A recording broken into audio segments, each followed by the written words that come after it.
โอ้โอ้เราสิเบิดเฮงเนี่ยเราเบิดเฮงแล้วยังดิยังหัวเขาเช่าอีกดิมาเราเป็นคนบางย่อมอะไรนะเอามีปวกเนาะปวกมีลุ่มพุ่นก็มีนี่เนาะไปก็ได้ซอยกันแล้วพี่น้องเลยเนาะเพราะว่าไปถามสร้างเพิ่นว่าแม่นฮาบ่นั่นก็ซอยโดยแห้งพี่น้องเลยว่าน้องเต๋เพิ่นบ่อยู่เพิ่นไปกวดพี่น้องเนาะเพิ่นไปหาหมอกดแข้งกดขาทั้งน้องเพิ่นแหละแต่บ่ฮู้ว่าเพิ่นสิมาจังโมงเนาะก็รอติดตามนํกันพี่น้องเลยคำเลยจ้ะพุ่นแหละโอ้เพิ่นว่าน้องเต๋ก็ออกไปแต่เช้าพุ่นซั่นแม่นบ่แต่8:00 นพุ่นบ่แต่8เด้บ่ยังเบิด2ข้างบ่จ้ะนี่พี่จ้ะข้างเดียวบ่วันยิงเข้าไปที่รถเนาะก็นับ6ตัวข้างเดียวบ่หรือว่า2ข้าง8ตัว2ข้างอยู่ซิเนาะมีแต่น็อตบางเนี่ยพี่น้องเอ้ยไอ้น็อตบ่กำลังเคยเห็นนี่ได้ชาติอยู่เนาะปัจจุบันนี้บ่เดี๋ยวนี้ค้ำไว้แบบนี้เลยเป็นได้เรื่องกระดูกเพิ่นบ่ได้บ่จอดได้บ่มันบ่เคยเห็นต่อกันง่ายอยู่มันน่ะโอ้จอดกันแล้วจอดแล้วอันเดียวแล้วว่าแค่เดียวแล้วว่านี่น่ะโอ้คิดว่า2แค่จอดแล้วบ่น้องหรือว่ายังอยู่จอดแล้วนี่เป็นว่าประมาณอีก6 เดือนอีก6 เดือนแม่นไปเอาออก3 ซ่าหาเงินได้ให้เพิ่น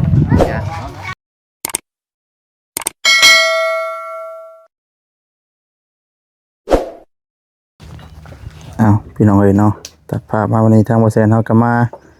เป็นที่เรียบร้อยบัดนี้พี่น้องเอ้ยเนาะทางบ่คำอ้าวคิวบ่เสร็จแล้วพี่น้องเฮ็ดเบียกเฮ็ดข่อยก็ชวนขึ้นเบิดเลยเอ้าเบิดเลยได้เนาะยังน่ะจุกอีกทีนี่ป๋อย่องบ่ได้ได้ผู้คนผู้นี้น่ะเนาะไปเบิ่งเลยเนาะ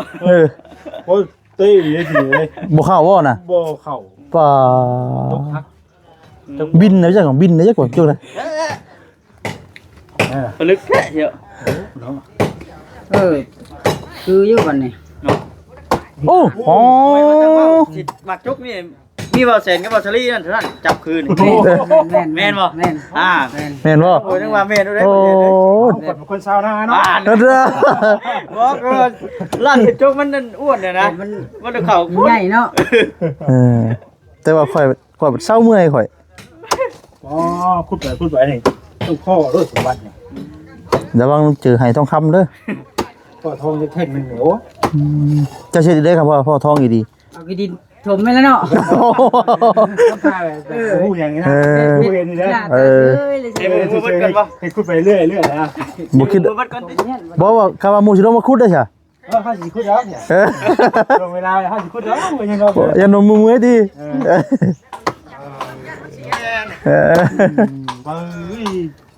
ทางสลีเป็นตำรวจเลยอ๋อโปโป้รีบมากเลยเนาะค่อยๆกล้วยจะขอครับมาจุดนี้โอ้ใช่ไหมพี่คนโทรมาหาใช่น่ะป้าเลยบอกป้าอยู่ผู้พอลืมโทรศัพท์บ่คือลืมโทรศัพท์มีคนโทรมาหาเป็นเบอร์เด้อเป็นเบอร์อ๋อตัวบ่เสียมาแป๊บเดียวนี่เนาะน้องกุยเป็นทับเมาคนเดียวบ่เสียนว่าบ่ต้องว่าเดี๋ยวก็เช็ดเองเพิ่นว่าซั่นน่ะให้น้องกุยเป็นคนจัดการย่อนั่นโอ้วันนี้แห้งกว่านี้วันบ่ทงใช่บ่นี่อ๋อเอาจริงแล้วบัดนี้เนาะเอาจริงได้บัดนี้นะจะให้พวกเราเห็นได้แบบนี้เนาะบ่เราอยู่หน้าคือบ่เห็นเฮ็ดแบบนี้นะเหรอวะใหญ่โหคือวันนี้เนาะเจ๋งกันเนาะอย่าเบ้าให้มันเป็นอยู่ยี่มาเบิดเลยใช่ไหมจะม้วนแท้วันลงนี่เนาะโอ้จงไว้ข่อยนะจงไว้ข่อยนะตัวอ่อนนะจงไว้ข่อยนะตัวมันนอนจงไว้นะหมดแล้วอ๋อโอ้โอ้เราสิเบิดเฮงเนี่ยเราเบิดเฮงแล้วยังดิยังหัวเขาเช่าอีกดิมาเราเป็นคนบางย่อมอะไรนะเอามีปวกเนาะปวกมีลุ่มพุ่นก็มีนี่เนาะเคยมาสองเบื้องวะเคยมาสองนะเคยเราคนเก่งเคยมาสองนะคนเก่งเลยคักแท้นี่โอ้ตัวพี่น้องเคยคือไปยังให้แม่ดูนี่บอล เขาอยากถามว่า เห็นมาเลยแล้วคือ เขาอยากถามว่าเอ้าคือบ่บอกให้ข่อยเศร้าแหน่เหรอวะเท่าบ่ จัดการด้วยน้องโวยเด้อแต่ช่วยเกี่ยวกันนี่ เอามาคือเสียเรือเสือเนาะ เป็นไงรักแล้วปึงบ่ ดีพี่น้องเอ้ยเนาะ ดัง ดีเลยเนาะ เมื่อยดีบ่บ่ได้เมื่อยได้เด่นบ่บ่ได้เมื่อยได้เด่นบ่บ่ได้เมื่อยได้เด่นบ่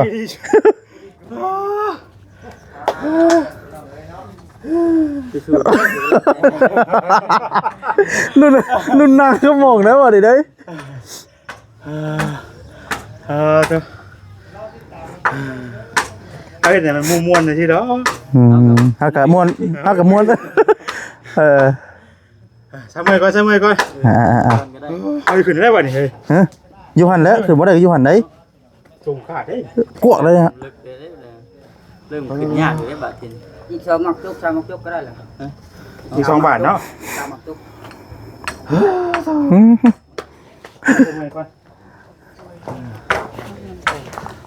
ไปพี่น้องเลยเนาะทั้ง ผู้จุกนี่เบา โดย เพื่อไต่เลยก่อน นั่งพักผ่อนนั่งเย็นๆก่อน ให้เจ้านางพักผ่อนก่อนเด้อ ไปกันหน้าบ่เด้เนาะ โอ้ยกันเนาะ ยาง คณะบ่ถ่ายให้ขาดหลายปองอยู่เด้ ยางเป็นขากแตกออกเด้อเนาะว้าว ฮะชอบไหมกันหน้าบ่ถ่ายให้ขาดหลายปองอยู่ ปีนี้ขาดได้บ่ปีนี้ โอ้ยขาดตั้งแต่ยังบ่เห็นหยังครับ นี่อยู่หน้าก็เป็นหูลงอยู่หาหูบ่เห็นอยู่จักออกอยู่ไส อ๋อเหือออกเลยว่ะเพราะให้แต่มันแบบให้มันเหือออกให้มันเอาผ่านให้มันนะ ได้หุ้นเก่าได้ดีนะ จะได้คือตะกี้บ่ นะ เออ ชูซีเล็กก็เบาบาซาลีนี่ชูซีเลย ดูสิกันเลยป่ะ เนื้อเดียวกันด้วยนะ เอา เพราะว่าเอาเบา บริการ ลงอีกนี่พอดีเลย อันน่ะโอ้ยย่องเข้าบาดนี่เนาะ เนาะ จังปีสิได้ดีแล้วบัดนี้เอาซั่นเอาจับนี่เลยนะโอ้ย ถึงย่องเลย ย่องน่ะบ่ได้เลยข่อยน่ะย่องน่ะมันจะเครียดก็ได้ข่อยน่ะย่องอย่าสิย่องข่อย ที่นี่คือมันก็ย่องไป ฮะ ย่องอยู่ จริงแล้ว หมูเจียวเชี่ยวใช่กินนี่น่ะ เพราะว่ามันไม่ได้กิน มึนบ่สร้างว่าที่มึนไปเลยเนาะอันนี้ไม่ก่อนพี่น้องเนาะ แข่งกันไปเอาเลย สับของค่ะ นั่งยุ่มมาคำนึงจากมนัดนี่หนึ่งก็ได้นี่ผมอยู่ว่าเงินว่านั่นได้ช่วยชวนคือนี่เท่อ่อนแท้หมู่ชวนไปเท่าไหร่ที่เป็นมาชวนไปเลยว่าอ่อนบ่ ต่างลูก อ๋อดิปุ้ยเฮ้ยไงอยู่เพื่อนกับคือบ่ได้รู้มันไปนี่เด้ นี่เนาะ แม่น เกมก็เป็นหมูย่องนี่ เออ เข้ากันครับดิ แม่น เปลี่ยนกันเปลี่ยนว่าจะเมื่อยข่อย นี่แหละข่อยก็เฮ็ดพอสำเร็จได้นี่แหละพี่น้องเอ้ยซอยกันแหละพี่น้องเอ้ยเนาะเพราะว่าไปถามสร้างเพิ่นว่า ด้วยแห้งอันนี้เลยเพิ่น แม่นฮาบ่นั่นก็ซอยโดยแห้งพี่น้องเอ้ย จะว่าน้องเตะเพิ่นบ่อยู่ เพิ่นไปกวดพี่น้องเนาะเพิ่นไปหาหมอกดแข้งกดขาทั้งน้องเพิ่นแหละแต่บ่ฮู้ว่าเพิ่นสิมาจังโมงเนาะก็รอติดตามนํกันพี่น้องเอ้ย คำเลยมันจะ พุ่นแหละ โอ้ยเพิ่นว่าน้องเตะก็บอกไปเตะเช้าเพิ่นซั่น แม่นบ่ เตะ8:00 นเพิ่นบ่เตะ8:00 น ข่อยเฮ็ดซ่าเด้อข่อย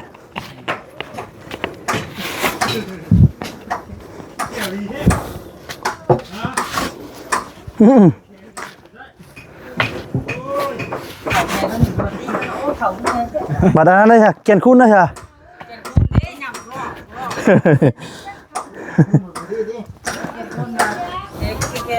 ไปรถแน่ ข่อยละชิดได้เช้าสมันบดเลย งานบดแน่ มันนี่แบบ ไปอีก แบบจะง่ายอีกแบบเนาะตอนเนาะพูดจะส่วนเนาะแบบติดจกติดรวด แม่น ง่ายแต่ตอนพูด วันนี้ เลยไป วันนี้ขอยสิฮับคุดบัดนี้ขอยสิฮับคุดเด้อบัดนี้เด้อโอ้ สิแล้ว บ่เซเลย เริ่มหันใจปึ้งแล้วบัด เปลี่ยนก็ได้เลย เป็นกำลังใจให้บอสลี่ สู้ๆป่ะเอาชนเฮ้ย น้องเตแม่นเลย ไม่เนาะ ให้มานะ เตะ เราสิบ่ให้ว่าข่อยมารักคุณของน้ำเรานี่ เดินไปดิ อืม โหแล้วทีท่านได้พูดเลยเนาะ นี่ขึ้นที่แล้วเอาใกล้ๆนี่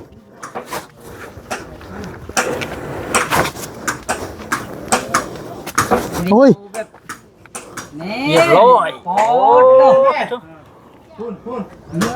ไอ้ผู้เป๊ะ โหเป็นที่ เขาเห็นมาเดียวบุ้มเลยนะ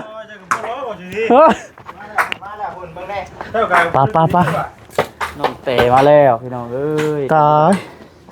เมื่อวานนี่กะพวกแห้งได้เพื่อนน่ะมักจกอันต้นฮักตัวจีฮัก แห้งนี่นี่เนาะ แม่น เป็นจับอันใดก็นักพ่อนั่นเนาะ โอ้พี่แต่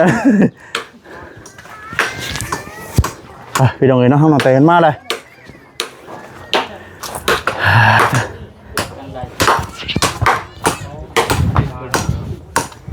สวัสดีเด้อยังบ่พอบ่ ยังใช้ตัวกลางอีก เป็นได้ไหมเป็นตาพ่ออยู่บ่ พออยู่สิใช้ชามตูนี่แล้วล่ะสิได้เทตีนเสามันนี่ โอ้ ไม่ยังบ่มาบ่ครบ โดย ได้เช็ดได้เด็ดกุบวิครบบ่ได้หรือว่าถือบ่บ่ สบายเด้อเนาะสบายดี สบายดีเด้อสบายดี โดย สบายดี ใจบ่า อันดังยังปึ้งอยู่ข่อยกะ ฮะ อันดังปึ้งอยู่ได้ข่อยกะนะ เป็นอะไร ข่อยได้ลงคอคือดุม จะพูดว่าของทางงานแล้วมันเนี่ยนี่เปียกเปียกทุกวันน้ำเลยดีเด้อน้ำสบายดีสบายดีสบายดีที่บ่สลีเด้อ เฮ้ยเอาสบายดีสบาย ลาย ดี แท้ โยมา ครับไปสัมภาษณ์น้องแต่ถ้าเจ้าเอาเมื่อยสัมภาษณ์ เมื่อเลย เบิ่งนี่เขาบ่รูปนี่ เป็นนี่ได้ ป้าเป็นแบบนี้ได้บ่ ยังบดชองข้างบ่จ้ะ นี่พี่จ้า ข้างเดียวบ่ วันยิงเข้าไปที่รถเนาะ ก็นอนทกตูน ทางเดียวก็ดีกว่าสอง แปดตู สองข้างอยู่สิเนาะมีแต่น็อตมึงไงพี่น้องไอ้น็อตบ่กำลังเคยเห็นนี่ได้ ชาติอยู่เนาะ ปัจจุบันนี้บ่เดี๋ยวนี้ ข้ามใบแบบนี้เลย เป็นได้เรื่องกระดูกเป็นบ่แดนบ่จอดได้บ่ มันบ่เคยเห็น ต่อกันง่ายอยู่มันน่ะ โอ้ จอดกันแล้ว จอดแล้ว อันเดียวแล้วว่าแข่งเดียวแล้วว่านี่น่ะโอ้คิดว่า2แข่งจอดแล้วบ่น้องหรือว่ายังอยู่ จอดแล้วนี่ อื เป็นว่าม ประมาณ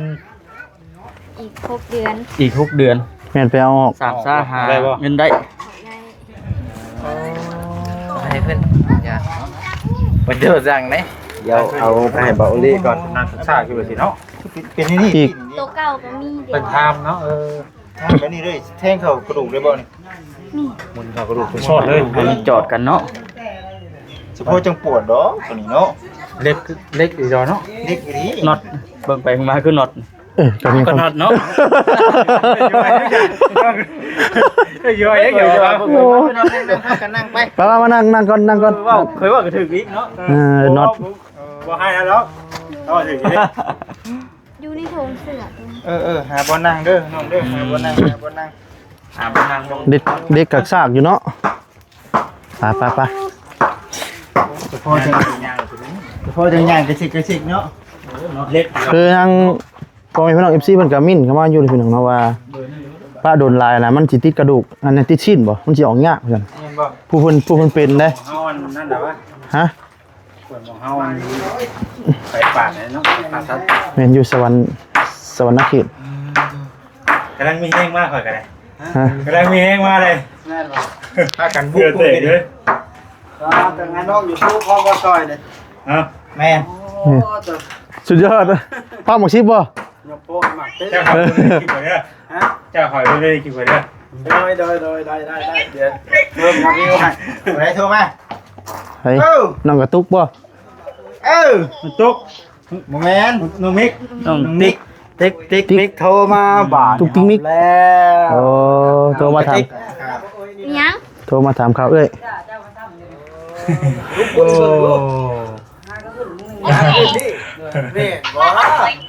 มาเอาของ มาเอาแขวนเองมา มีเงิน โทรมาถามเนาะเบิ่งคอยเบิ่งอันนี้คักๆก่อน ตัว ตัวเก่าก็มีได้เดี๋ยวสิเอาลงมาให้เบิ่งมันสิคือกันบ่ อ้าวบ่คือกันว่า บ่ตัวนี้มันเริ่มเจาะแล้วเดี๋ยว อ๋ออันนี้แม่น ปัจจุบันนี้ ขาเดียวนี่แต่ว่าเพิ่นเฮ็ดเป็นสองอันเนาะ แล้วจังได๋โทร ก็น็อตมือบ่ธรรมดา2 4 6 8 8โตน็อต8โต บ่กระดูกกับจอดกันอีกบ่กระดูกกับ อันนี้น่ะเดี๋ยว เด้ๆมองต่อในบ่จิต ช่างปิดเด้เนาะ นี่มองนี่เด้มอง เอามันมีเหงื่ออยู่หั่นเนาะ แม่นเพราะเป็นบ่กันมันมีเซลล์เด้ โอ้ยเนาะ เบิ่งเดี๋ยวน้องสิไปเอาตัวสวิตช์มาให้เบิ่ง กระดูกกับจอดกันเนาะช่างปิดเด้ ที่เข้ากับบ่คือจอดดึงจอด แต่มันก็สิบ่คือเก่าเนาะเก่าบ่ เป็นแผลดิ เป็นคือจังแก้วมันน้ำแตกอันนั้นเนาะให้สิให้มันมาคือเก่าก็บ่ได้เด้อ ยอมเด้ แต่ว่าก็ใครอยู่พี่น้องเอ้ย 4 5 6 7 8 น็อต8โต 8โตเลยอยู่ในแข่งเราพี่น้องเอ้ย ฮ่าโอ้น้องๆแต่เพิ่นก็มาเลย เฮงเลยว่าเปียกบ่พากันขุดเนาะ ห่อนเนาะ แต่คือเตนพี่น้องเอ้ย คืออะไรขาย่อยเนาะ โอ้กล้วยทุกแบบไหวเนาะโอ้หักเต้เลย โอ้ย โอ้ย ใส่กล้วยนะ เพราะว่าคุณเองแบบยังไว้กินข้าวสีหน้ามาอย่างเช่นเบิดทุกเขื่อน วิเลยบ่ เอาอีกไหน สบายดีบ่แอน สบายดีเก็บไปเก็บมาสบายดีกันจริงเลยเนาะ คนรอได้พ่อเอ็นนะสวัสดีคนรอ ว่าตื่นใจเองพี่น้องเลย จบไหม จุกหน่อย จกว่าเฮ็ดบ่คือ500กีบ โอ้ ใบเท้าคนนี้ถูก ไปเท้า พาแต่น้อง เดี๋ เต้ ยว ถูก กั พาน เดี๋ยว น้อง กัน เต้ โอ้นี่ ก็มีตัว ไป เก่า สิ่งอาการคืนนี่แหละเจ้าบัวทามคอยไปบ่ว่าไปเลยเป็นจังไดนะคอยอยากเฝ้าอยู่ได้นี่ เอาไปท่านได้ถามดีเนาะอีกหนึ่งใช่ไหม แต่งข่าวมาบ่ เจอไม่ได้เลยเพราะอีกหนึ่งใช่ อันนี้มันใบเก่า ใบเก่าเป็นอันนี้เอาไปเป็นโยตันเห็นนั่นนี่ โอ้ นั่นทำใหม่หมดตัว อันนี้ เบิ้ลลงแต่ระหว่างใบเก่ากับใบใหม่ เนี่ยใบเก่า มันแตกหน่อยนึง ข้างนี้ บ่ได้น้อยจังนี่นี่ ข้าง ออ นี้ ก ก็ แล้ว จะพุดเนาะข้างนี้ บ่มันแตกนะตัวว่ามันหักออก โอ้ มันแตกกันแล้วเพิ่นดึงมาจอดใส่กันใหม่แล้วก็ยิงน็อตใส่ ข้างตัวนี้เป็นกงเนาะเห็นบ่ ระหว่างตัวเก่ากับตัวใหม่นะ ตัวนี้นี่นี่มันทันจอด ตัวนี้ตอนดำไหม ตัว นอนดามไหม้ตัวนี้เนาะ อันนี้นี่ ตัว เห็ นี้ นข้าวเห็นแน่เนาะ เฮ้ย 4มิติเนาะ ตัวบ่ได้เด้นี่มีหยังข้างในกันนี่ เนาะ โอ้สบายสิคนหาพยานได้เนาะ อืม ขาดข้างในนี่พี่น้องเนาะ หักเป็นทอนเลยหักกว่าซี่น่ะมันก็มันมีอันเดียวมันบ่แตกเลย มัน นี่ แตก มันเป็นบ่อมันอยู่ในบ่อนี่ ยังยากเนาะ แต่ก็เฮาจับตัวนี้มาชุบใส่ตัวนี้น่ะที่ว่าดามไว้ อืม แต่มันมุนน่ะพอแห้งติ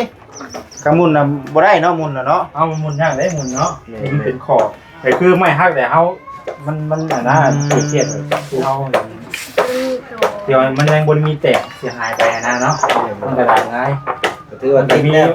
ติดสนิทเนาะ